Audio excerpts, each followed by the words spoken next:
Thank you for joining us for another Hagley History Hangout. My name is Gregory Hargreaves, Assistant Director of the Center for the History of Business, Technology, and Society at the Hagley Museum and Library in Wilmington, Delaware. Now, during these history hangouts, we like to bring you some of the great research being done by folks who have used the historical collections at the Hagley Library, especially scholars who have received support from the Hagley Center in the form of research grants and fellowships of different kinds. One such scholar joins me today. Minseok Jang is a PhD candidate at the University of Albany. Minseok, thank you for joining me today. Thank you. Thanks for having me. Oh, you're very welcome. Let's start by painting with broad strokes. What is it that you're researching and writing about? So my dissertation tried to place anti-monopoly politics against Standard Oil in the context of energy transition from organic aluminum to kerosene. So kerosene was the flagship product of the Standard Oil, and also is the main petroleum product at the time. So whenever I review the big literature in Standard Oil, it tends to focus on business history, which focus on the development of modern corporation, and legal history, which focused on the evolution of antitrust law. But I got a sense that it seldom talk about what was the actual product sold by Standard Oil and how those experiences were related to the anti-monopoly sentiments of different people in the commodity chain. So then I tried to retell this story from the perspective of not perspective, but from the focus on kerosene. So kerosene was invented in 1848, and when it was first commercialized, it was deemed as a kind of ideal chemical compound that promised a lot of opportunities for the people. So not only for the business profit in the oil field, but also it promised the increased standard of living. But however, kerosene also brought environmental risks such as fires and explosions. And it's a kind of unprecedented scale of environmental risks. And one chemist actually said that the lives and properties consumed by kerosene fires are even greater than those lost in the War of American Independence. So it was a huge environmental program during this period. So my idea was to focus on how people deal with these ambivalent material conditions with that had both promises and challenges. So so it's not only about the oil producers in the oil field, but also merchants who distributed those products. And also there were inspectors and scientists who tried to comprehend those risks, and also the ordinary users who should deal with this product at their own homes. So so I kind of get a sense that these people shared a common social consciousness of belonging to some sort of professional class. So that was because these people, regardless of their places, they employed the modern science and technology to tame the nature or the materiality of kerosene at each place, and they get a sense that it was themselves who deal with the material, and in the rewards they get their economic and social gains. For example, the oil producers get their fortunes, and the merchants get their profits, and the inspectors achieve the public safety. And for the users, ordinary users, they can seize the cheap and durable life, and also that promise more time for reading and work at night, and which symbolize the enhanced social status. So these stories and these kind of games played with these actors with kerosene was intervened by Standard Oil beginning from the 1870s. So when Standard Oil emerged, and it justified its monopolization by claiming that they would take over the risks. But however, actually, in the early period, some of these actors believed that and they welcomed Standard Oil. But they soon realized that Standard Oil was unwilling or unable to contain those risks. Um, Actually, Standard Oil did some in, especially in its own refining facility and trading routes, but it also left many risks in, especially in the oil field and consuming sector. So this frustration, I want to argue, played a crucial role in connecting this anti-monopoly sentiment in different places, and it kind of precipitate the antitrust movement in the United States against Standard Oil. And so yeah, so that's the broader description of my dissertation. Well, I love your project, and that's a very provocative conclusion you're drawing. If I understand you correctly, you're suggesting that Standard Oil monopolized the opportunity part of the equation, but then did not monopolize the risk bit, tried to externalize as much of that risk as possible, thereby creating a large set of people aligned against the monopolization.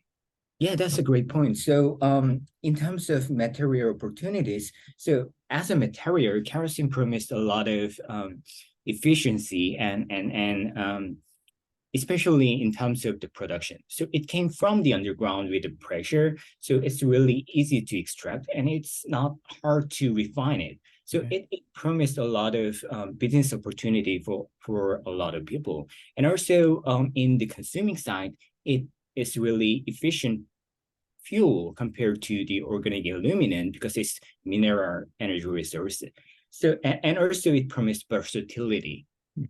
So these consumers not only use kerosene for the illuminating purpose, they use it as a solvent and they use it as a kind of material to replenish their furniture. And they also use it for insecticide, for gardening, I mean. So this is a really, there are many these kind of material opportunities there, but Standard Oil tend to monopolize that opportunity by taking over the technology to deal with this materiality of petroleum and kerosene. So yeah. And actually these kind of debates on technology is what led me to the Hagley sources. One record I saw in Hagley is Hendrix Manufacturing Company record. So it's the manufacturing company which produced some kind of manufacturing appliances such as perforated screens. I don't know what it is, but initially the company was an oil company. So the founder, Aldi Hendrix, was an inventor and oilman in the Pennsylvania, and he was quite a talented inventor, and he patented a way to pump oil and some pipeline patents and also a refining process.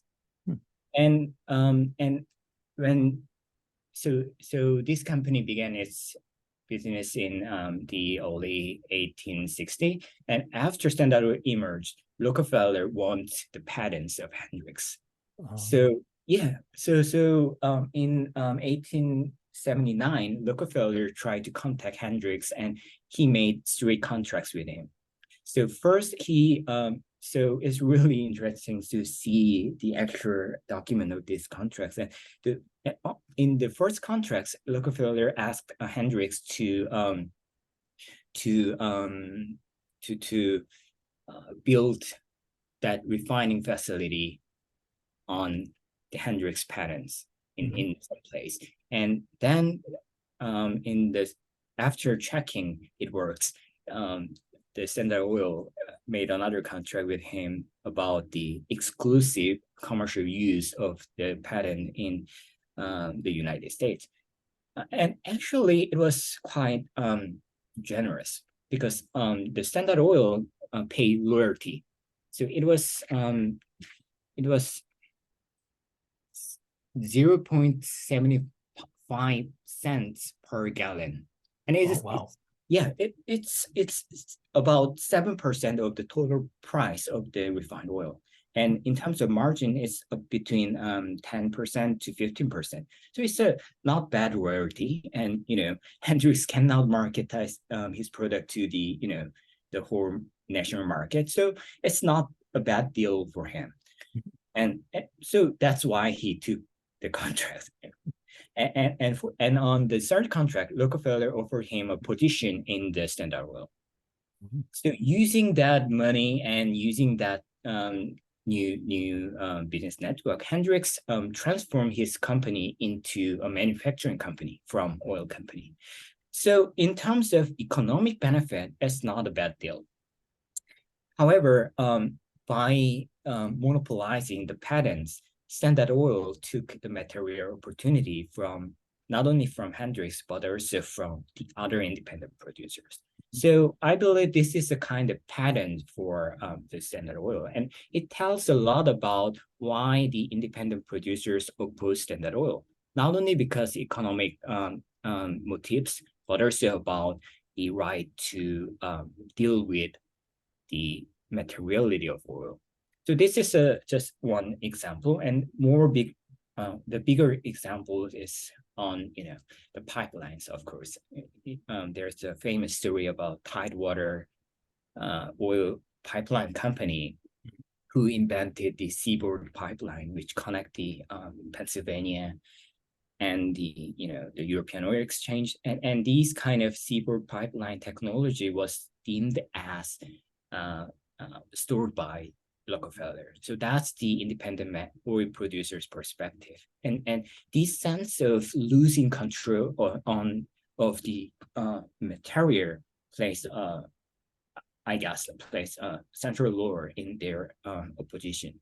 And this is also told by the recent historians such as Kyle Williams. So he argued that in Kansas Oil War in 1905, one of the primary argument of the independent producers is about the technology.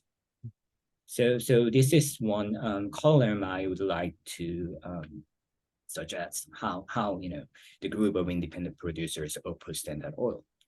And also there is about fire, something about fire. So when Rockefeller monopolized the distributing sectors, it contained fire within its facilities, storage oil tank, but it left the fire in the oil field and also fires in the residence and business sector in the oil region. So I kind of aggregated 600 fire records in the oil region from 1860 to 1899. And actually the number of fire increased after the Standard Oil, especially in the residence and the oil well. So from the independent producers' perspective, Standard Oil just left those environmental risks on their own. And these independent oil producers deal with these fires by themselves. Some people died because of fire, and they made some kind of civil community firefighting system, such as firefighting system to deal with those fires. And they kind of develop a special entrepreneurship by dealing with the fire. And there's a legal dispute between the independent producers and the pipeline company, which was the affiliate of Standard Oil. And there is a legal debate on who should pay for the loss of fire in the tank. So this kind of struggle of independent producers are really deeply associated with environmental risks like fire and explosion. So yeah, so that's one column of my project, I guess. I suppose by monopolizing innovative technology, I suppose these new technologies are also designed for safe handling of a highly volatile material, and by preventing other participants, other agents, actors in the economy from using those technologies, one presumes that Standard Oil is also in that way pushing risk onto others. Yeah. And another interesting story is that even though they developed the technology to contain fire within its own facility, it could not contain the natural disaster, such as lightning. So after the Standard Oil's emergence in the transportation sector, the cost of fire, the main cost of fire became lightning. So not accidents or technological means, but lightning. So there are so many lightning within this period. That I guess out of 600 fire in the region, about 100 was caused by lightning. So they cannot control lightning because oil. So they put oil tanks in more distant place from the oil well and the residential sector, and that invited lightning because it's far from other facilities. So whenever the lightning strikes, the oil contained in the tank were burned and it just disappeared.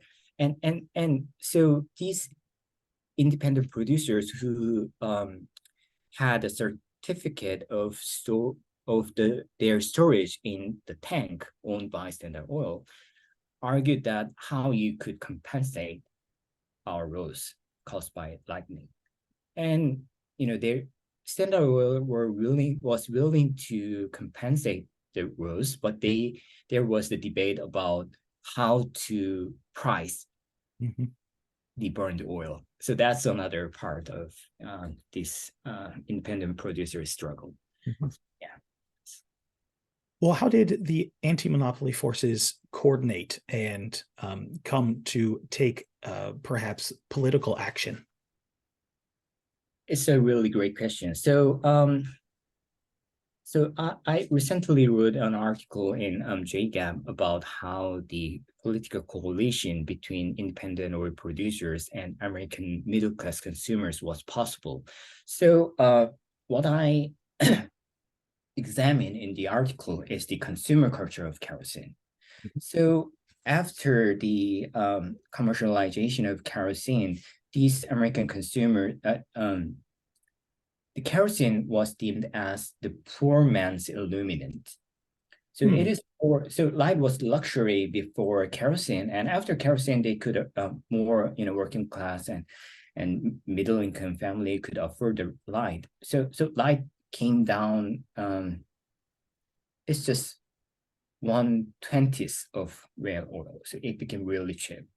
And so in today's currency, you could only pay for just maybe, it depends, but generally, if you pay $200 a year, you can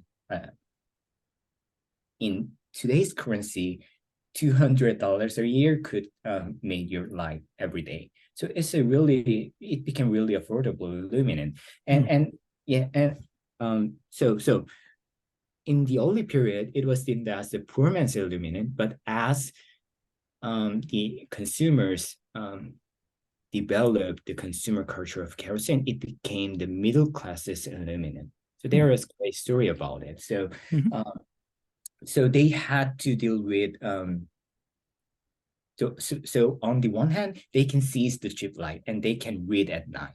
And in in United States, it really connected to the sort of the magazine revolution in the late 19th century. So these new readership came to learn knowledge from those periodicals. And on the other hand, they had to contain the risk within their homes.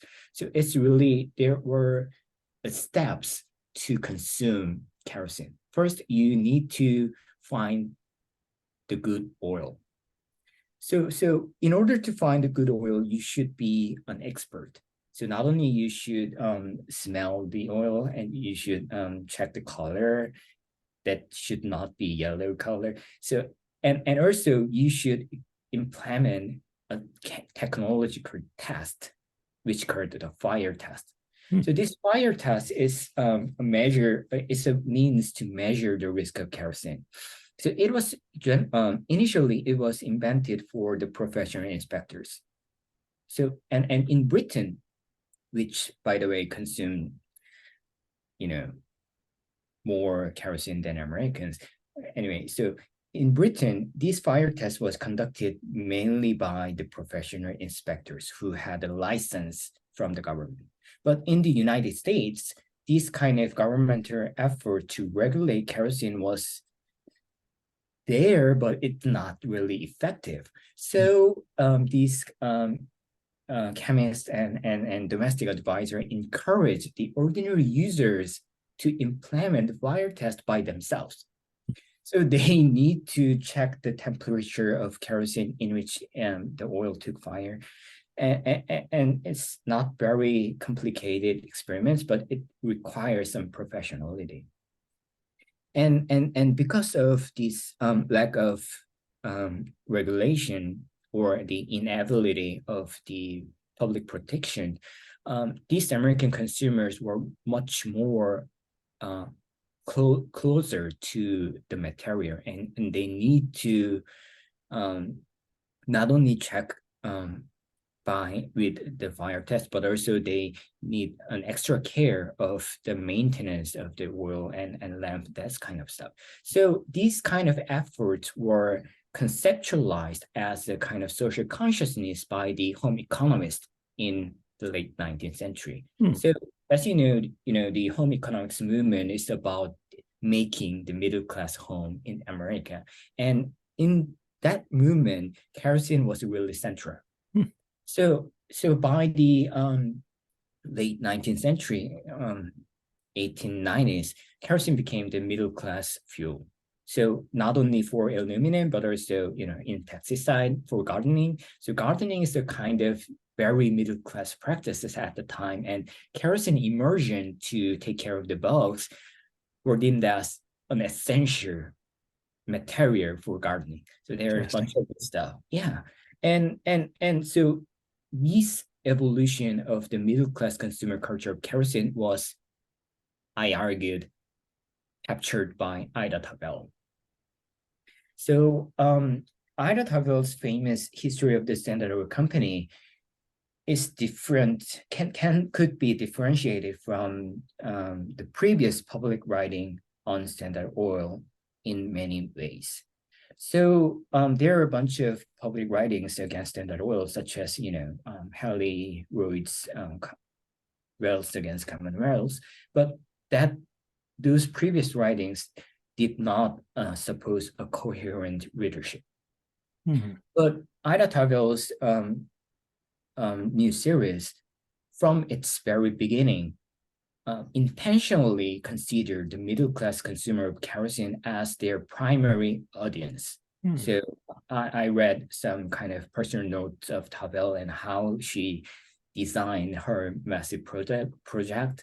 And so from the beginning, she didn't know that how long it would be. So she only have 3 or 4 chapters. But even that stage, Tagell conceived the middle class consumer as her primary audience, and she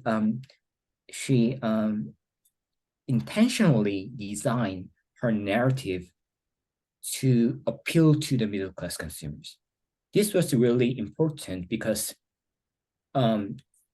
from the perspective of political economists and policymakers, consumers had really little incentives to participate in antitrust movement. So this, to tell this, we should take a glimpse on the history of economic ideas. So during the 1890s, most economists assumed that monopoly might lower the consumer price. And because of that consensus, which was backed by new economic concepts like potential competition, and actually there is more advanced statistical skills to actually find the relationship between the integration of the industry and the consumer price. And they concluded that these monopolies might be evil, but it might benefit the consumers. So they couldn't think that the consumers would support the antitrust movement. So for Tabel, in my opinion, one of her primary aim is to overcome this assumption. So she tried to find editorial strategies to appeal to these middle class consumers. So that was to reinterpret the public image of independent oil man. So before Tabel's writing, many public writings on independent oil producers is depicting them as some kind of the speculator and the boomsters, and there was no order in the oil region. But Tabel just destroyed that public image from the first chapter. So in her first chapter, she talks a lot about how civilized and professional these independent women were. And she put a lot of effort to describe the technological inventions of these oil producers and how they use the engineering and chemical knowledge to tame the nature of petroleum. And so after she completed her first task, she depicted the Standard Oil as the plunder of that technological improvements.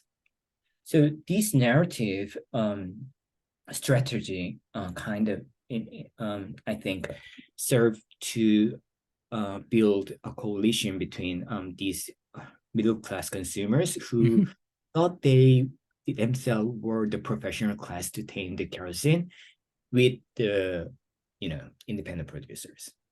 And in the last part of her narrative, she kind of suggests really interesting argument on the consumer price of kerosene. So she acknowledged that the nominal price of kerosene products were declined thanks to Standard Oil, but she focused on the margin. So she argued that even though the consumers were seizing the low consumer price, there was still margin, and most of the margin were taken by the Standard Oil, especially in the domestic market.